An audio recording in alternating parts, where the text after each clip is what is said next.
शहर से दूर घने जंगलों के बीच से एक गाड़ी गुजर रही थी। गाड़ी में सारा और हेनरी नाम का एक शादीशुदा जोड़ा बैठा हुआ था। हेनरी, तुम क्या मुझे आज जंगल सफारी पर लेकर आए हो, जो ऐसे खतरनाक जंगल में एक गाड़ी बढ़ा ली? अच्छे खासे हाईवे से जा रहे थे हम लोग। अरे नहीं, ये जंगल सफारी नहीं, शॉर्टकट है। अभी मेन रोड से जाते ना तो मैसूर पहुंचते पहुंचते 4 घंटे लग जाते। मैप पर पूरा रोड हैवी ट्रैफिक शो कर रहा है। सारा अपने चारों ओर फैले जंगल को देख थोड़ी घबराई हुई थी। वही हेनरी तेज स्पीड में गाड़ी भगाकर जल्दी से जल्दी ये जंगल पार कर लेना चाहता था। अचानक उनकी गाड़ी हिचकोले खाने लगती है और देखते ही देखते बंद पड़ जाती है। हेनरी, ये क्या हो रहा है हमारी गाड़ी को? प्लीज ये मत कहना कि गाड़ी खराब हो गई है। गाड़ी में पेट्रोल तो है ना? ऑफ कोर्स सारा, पेट्रोल फुल है, लेकिन मुझे भी समझ में नहीं आ रहा कि गाड़ी को अचानक से हुआ क्या है। प्लीज अब तुम गाड़ी से बाहर मत निकलना। एक तो रात का समय, ऊपर से यहाँ दूर दूर तक कोई नजर नहीं आ रहा, कोई गाड़ी तक नहीं गुजर रही है सड़क से। मैं तुम्हें इस जंगल में गाड़ी से बाहर नहीं निकलने दूंगी। कम ऑन सारा, ऐसे डरोगी तो कैसे काम चलेगा? और भूलो मत, जानवर इंसान से ज्यादा खतरनाक नहीं होते। एक बार चेक तो करना ही पड़ेगा कि आखिर गाड़ी को हुआ क्या है। हेनरी गाड़ी से उतरता है और गाड़ी का बोनट खोलकर चेक करने लगता है। ओह माय गॉड, इसमें से तो धुआं निकल रहा है। अब क्या करें? मुझे नहीं लग रहा कि अब ये गाड़ी चलने वाली है। देखो, इतनी रात को इस जंगल में मुझे पहले ही डर लग रहा है। जंगली जानवरों की आवाज सुनाई दे रही है तुम्हें? अगर उन्हें पता लग गया ना इस घने जंगल में हमारे जैसे 2 शिकार घूम रहे हैं, तो वो डिनर करने के लिए इधर ही आ जाएंगे। तुम चुपचाप आकर गाड़ी में बैठो। हम गाड़ी के अंदर बैठकर ही मदद मिलने तक इंतजार करेंगे। कुछ देर गाड़ी में बैठने के बाद हेनरी, बंद गाड़ी के अंदर बहुत सफोकेशन हो रही है, क्या करें? देखो, यहाँ सड़क बनी हुई है, इसका मतलब गाड़ियाँ यहाँ से गुजरती जरूर होंगी। हो सकता है आसपास कोई होटल या सराय भी हो। चलो एक बार हिम्मत करके रात बिताने के लिए कोई मदद मांगते हैं। यहाँ गाड़ी में बैठना सेफ नहीं है। घबराते हुए सारा और हेनरी जंगल में थोड़ा आगे बढ़ने लगते हैं। वो देखो, उधर से लाइट दिखाई दे रही है, जरूर वहाँ कोई कॉटेज होगा। चलो, उधर हमें हेल्प जरूर मिलेगी। रोशनी की डायरेक्शन में आगे बढ़ते हुए सारा और हेनरी एक पुरानी सी हवेली के सामने पहुंच जाते हैं। हेनरी, इतने घने जंगल के बीच में ये हवेली किसकी होगी? कौन रहता होगा यहाँ? अरे यार, किसी की तो होगी ही ना। होगा कोई जिसे शहर से दूर शांति में रहना पसंद हो। तुम छोड़ो ना ये सब। हेनरी उस बड़ी सी हवेली का दरवाजा खटखटाता है। कुछ ही पलों में वो पुराना और जंग लगा दरवाजा तेज आवाज के साथ खुलता है और अपने सामने उन्हें हाथ में छड़ी पकड़े हुए एक बूढ़ी औरत नजर आती है। बूढ़ी महिला काफी उम्र दराज नजर आ रही थी। उसका चेहरा सफेद और झुर्रीदार नजर आ रहा था। सारा और हेनरी को देखकर वो बूढ़ी महिला मुस्कुराने लगती है। आओ आओ बच्चों, स्वागत है तुम्हारा।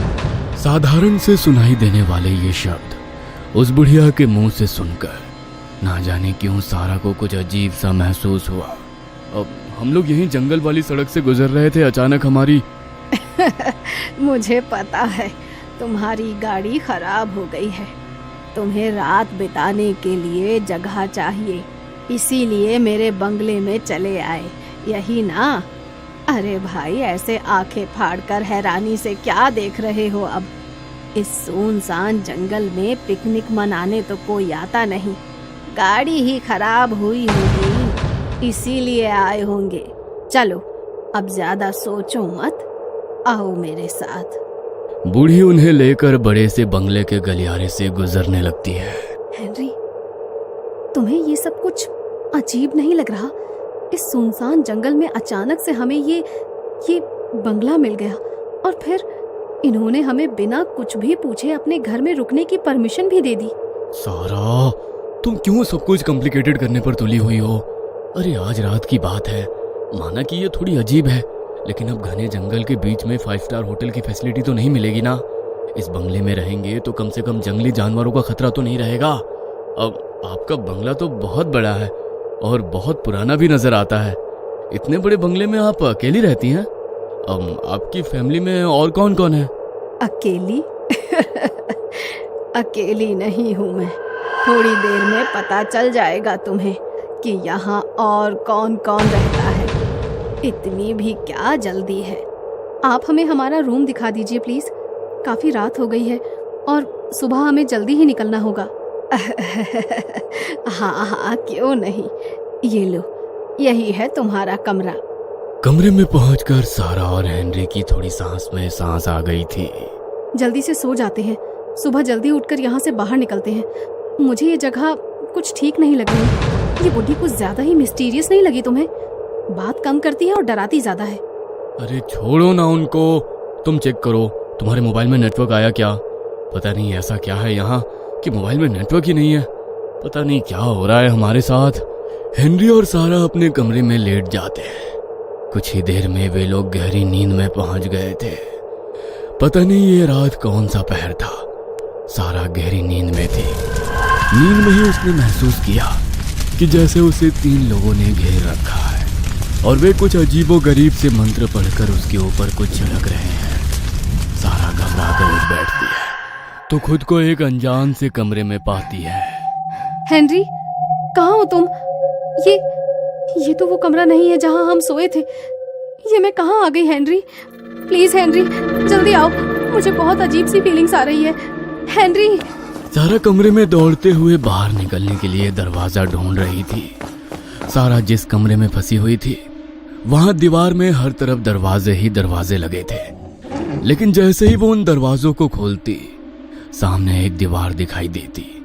किसी दरवाजे से निकलकर वो वापस पहले वाले दरवाजे के सामने आ जाती। जैसे उस कमरे में बाहर निकलने का कोई रास्ता ही नहीं, मानो कमरा नहीं एक भूल भुलैया था वो। सारा एक दरवाजे से निकलती, इधर उधर दौड़ती और फिर वापस उसी जगह पहुंच जाती। सारा का डर से हाल बेहाल हो रहा था। अचानक ही उसे कमरे से किसी के रोने की आवाज सुनाई देने लगती है। कौन है वहाँ? मैं पूछती हूँ, कौन है?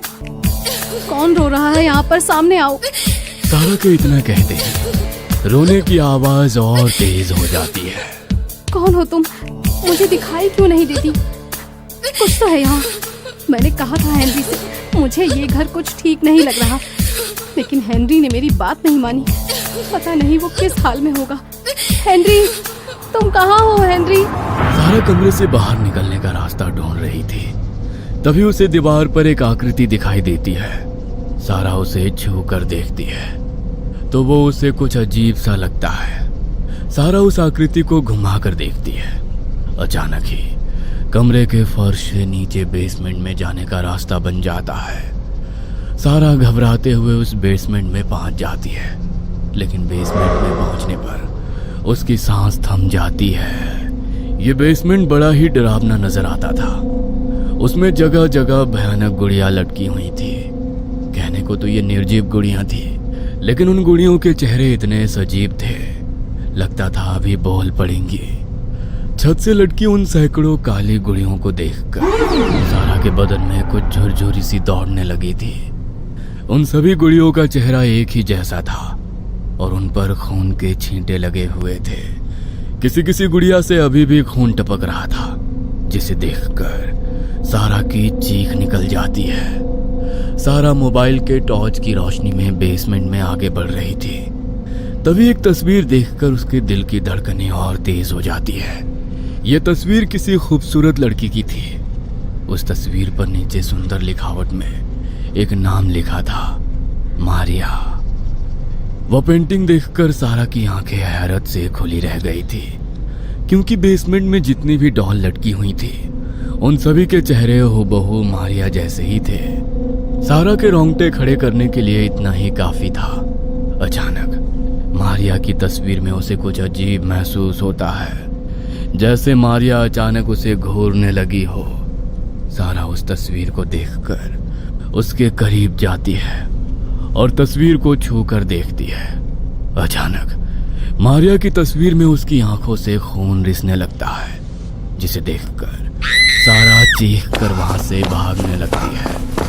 सारा का पैर किसी भारी चीज से टकराता है और वह जमीन पर गिर पड़ती है। तभी उसके ठीक सामने लटकी हुई डॉल अपनी आंखें खोल लेती है और एक डरावनी मुस्कान लिए उसकी ओर देखने लगती है।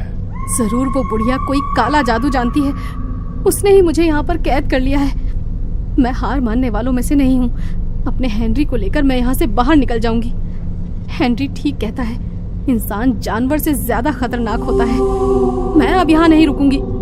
सारा बेसमेंट में इधर उधर दौड़ते हुए ऊपर जाने के लिए सीढ़ियां ढूंढ रही थी कि तभी उसे छड़ी टिकाने की खटखट आवाज सुनाई देने लगती है। ओह शिट, लगता है वो बुढ़िया आ रही है। मुझे छिप जाना चाहिए। पता नहीं मुझसे क्या चाहती है वो। कुछ ही देर में बूढ़ी औरत अपने झुके शरीर और छड़ी को जमीन में टिकाती बेसमेंट में पहुंच गई थी। बूढ़ी बेसमेंट में अपनी छड़ी टिकाती घूम रही थी, लेकिन सारा को नहीं ढूंढ पा रही थी क्योंकि सारा ने खुद को एक अंधेरे कमरे में बंद कर लिया था।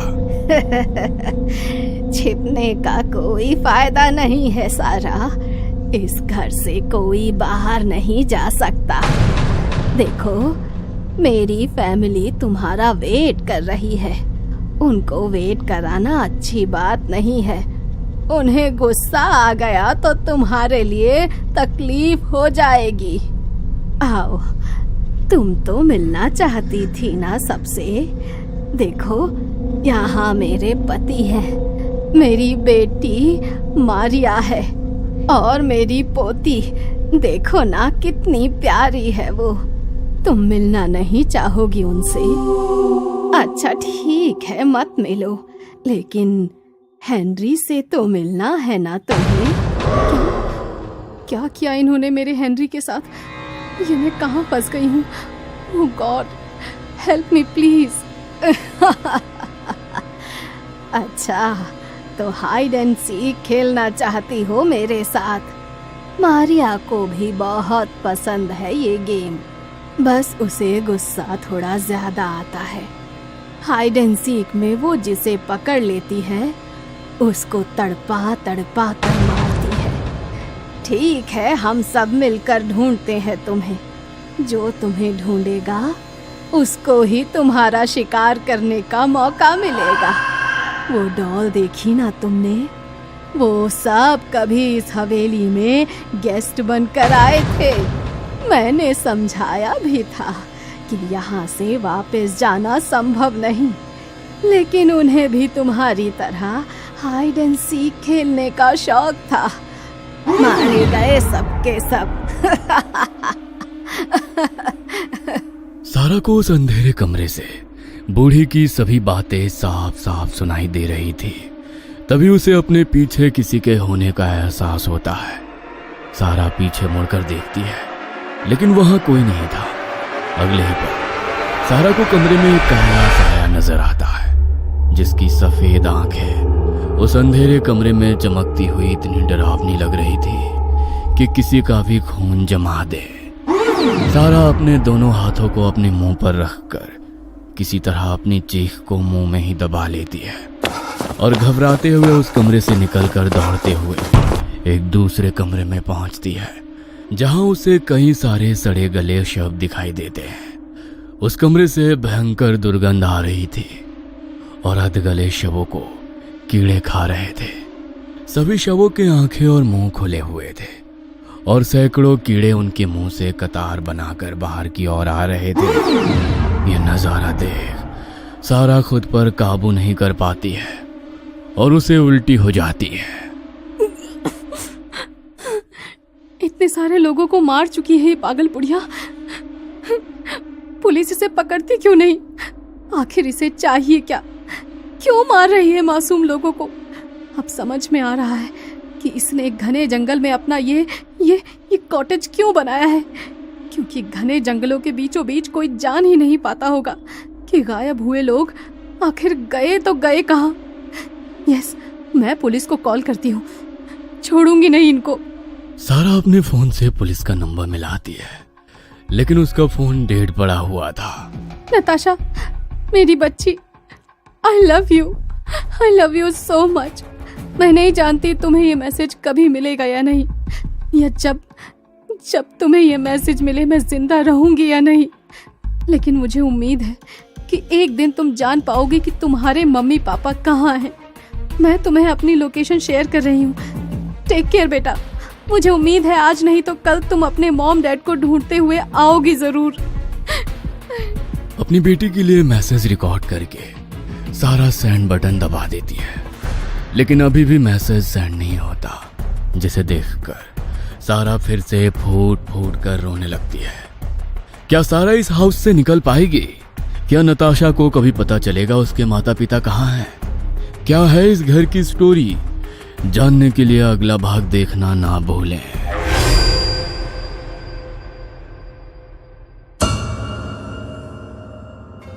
ये कहानी आपको अच्छी लगी हो तो हमें सब्सक्राइब करें, हमारा इंस्टाग्राम और फेसबुक पेज जरूर फॉलो करें। और हाँ दोस्तों, सब्सक्राइब करना भूलना मत।